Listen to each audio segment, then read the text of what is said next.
In the last week, I've had several clients tell me that they got their first customer from ChatGPT. And it's always so fun when that happens. Most of the clients I work with make thousands of dollars for every customer they get, so it's a big deal. But honestly, in most cases, it's probably not the first customer they got from ChatGPT. It's just the first customer that told them they found them on ChatGPT. And when the customer is willing to tell them what they typed into ChatGPT, the most fun part is to go back and recreate that prompt to try to figure out why ChatGPT recommended them. And it's usually some little thing we did, some change we made to their website, or some LinkedIn post, or some listicle we got them included in. That's what's so fun about this moment right now, is we're just kind of figuring it out as we go. Tracking the sources that these large language models use to recommend our clients and their competitors, and then figuring out how we can become the recommendation. I talked about in a previous video how there are no AI optimization experts. No one's a GEO or AIO expert yet. And while we do know a lot more than we did 2 months ago when I made that video, it's still just a small group of us feeling our way around in the dark.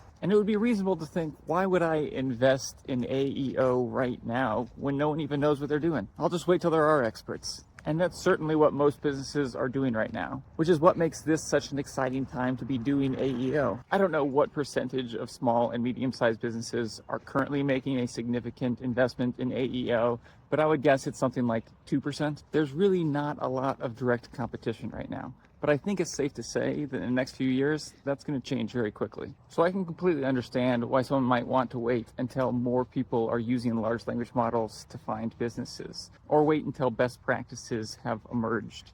Just know that that's what all your competitors are waiting for too. Now, I wouldn't be surprised if that 2% grew to 50% within the next few years. Now, just to make sure I'm not misleading anyone, how much you invest in AEO is not the only factor, and not really even the main factor in determining how often you're recommended by large language models. At least right now, the main factor seems to be how well known you are in your industry.